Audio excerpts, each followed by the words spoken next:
কিন্তু আপনারা এটা প্রতিদিন নিজেরাই ফেস করছেন।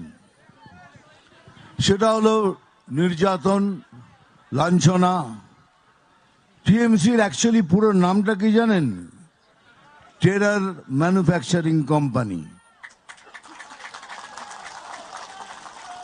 এরা টেরার তৈরি করা ছাড়া কিচ্ছু জানে না। সেই জন্য আমাদের পশ্চিমবাংলায় না আছে উদ্যোগ, না আছে বাণিজ্য, না আছে পড়াশোনা, না বিদ্যা, না স্বাস্থ্য, কিচ্ছু নেই। আর কিছু থাকবেও না। কেন, যাদের ধান্দাই হলো দুর্নীতি করা, তারা এইসব দিকে মন দেবে কেন? তাই দুর্নীতি হলো এদের প্রধান পলিসি, কি আমরা দুর্নীতি করব আর জিতে জিতে বারবার জিতে জিতে আসবো। তার জন্যই আপনারাই দায়ী ছিলেন, আমরাও দায়ী ছিলাম, কিন্তু এবার নয়।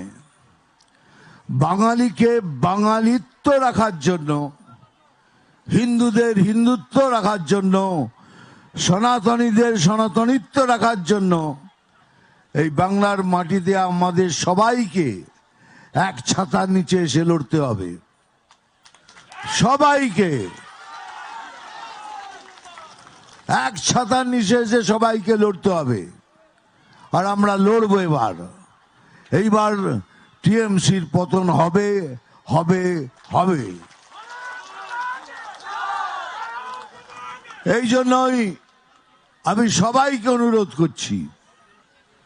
আমি প্রথমেই বলে রাখি, বিজেপি পার্টি মুসলমানদের বিরুদ্ধে নয়। বিজেপি পার্টি ভারতীয় মুসলমানদের বিরুদ্ধে নয়। তাদের বিরুদ্ধে, যারা দেশে থেকে দেশের ক্ষতি করতে চায়, তাদের বিরুদ্ধে আমরা। তাই আমি সবাইকে অনুরোধ করছি, যারা এখানে কমিউনিস্ট পার্টি করেন, যাদের মধ্যে হিন্দুত্ব বেঁচে আছে, তাদের আহ্বান করছি। কংগ্রেসের সবাইকে আহ্বান করছি, এমনকি তৃণমূলের হিন্দু ক্যাডার যারা আছে, যাদের মধ্যে এখনো বিবেক বেঁচে আছে, তাদেরও আহ্বান করছি, আসুন আমরা এক ছাতায় নিচে বসে লড়ে এদের উৎখাত করি। হইলে কেন এরকম হবে? আজ হঠাৎ মনে হচ্ছে কেন আমরা বাংলাদেশে রয়েছি? কেন মনে হচ্ছে? দেখুন না, ওখানে হারমোনিয়াম করে নিচ্ছে, এখানে একটা বাচ্চা মেয়েকে মা বলতে দিচ্ছে না, বললে একদম দুর্গা মায়ের গান করবে না। পশ্চিম বাংলার বুকে আমরা দুর্গা মায়ের নাম নিব না। আর মা কি করে সাম্প্রদায়িক হলো? যে কোনো ধর্মীয় বই তুলে নিন, তাতে লেখা আছে মায়ের পায়ের তলায় স্বর্গ, माँ के पैरों तले स्वर्ग है। अगर माँ के पैरों तले जन्नत है, তাহলে মা সাম্প্রদায়িক হলো কি করে? তারপরে কিছুদিন আগে মধুবন্তী বলে একটি মেয়েকে সেম থ্রেট করা হলো, এখানে গান গাইবে না।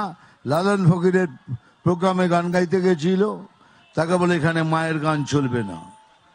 তাহলে কি চলবে এখানে? পশ্চিম বাংলার বুকে তাহলে কি চলবে? সেই শাসনের জন্যই কি আপনি এসব করে বেড়াচ্ছেন? কাদের জন্য লড়ছেন? ওই অভারতীয়দের জন্য লড়ছেন, যারা দেশে থেকে দেশের ক্ষতি করতে চায়, তাদের জন্য লড়ছেন। তাহলে তাই যদি হয়, তাহলে আপনারাও শুনে রাখুন,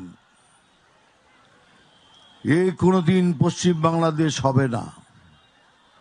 যতদিন আমার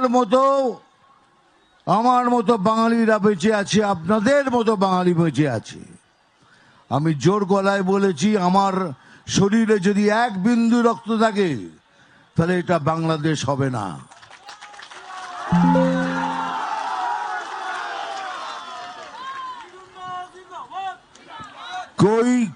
कोई माई के लाल में दम नहीं है, ये करके दिखा दे।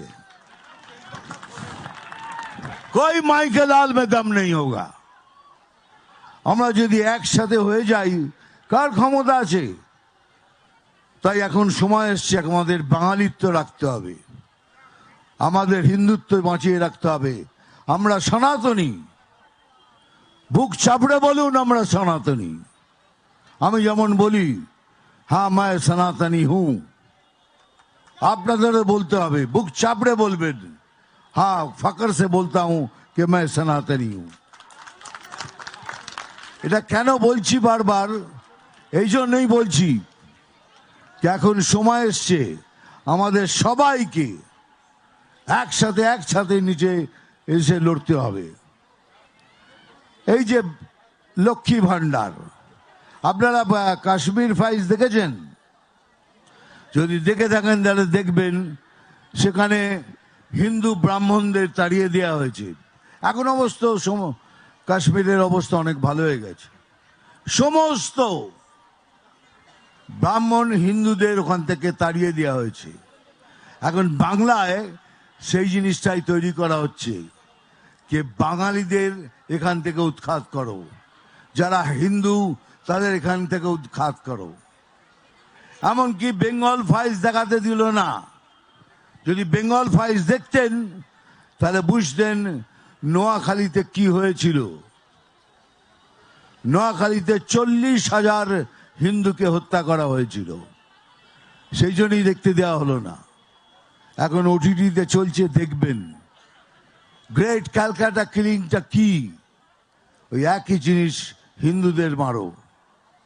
কিন্তু তবু আমরা আমাদের হিন্দুত্বকে বাঁচিয়ে রেখেছি, পশ্চিমবাংলাকে বাঁচিয়ে রেখেছি। আমাদের ভিডিও ভালো লাগলে লাইক এবং শেয়ার করুন। কমেন্ট সেকশনে গিয়ে জানান আপনাদের মতামত। আরও ভিডিও পেতে আমাদের চ্যানেল সাবস্ক্রাইব করুন এবং প্রতি মুহূর্তে খবরের আপডেট পেতে প্রেস করুন বেল আইকন।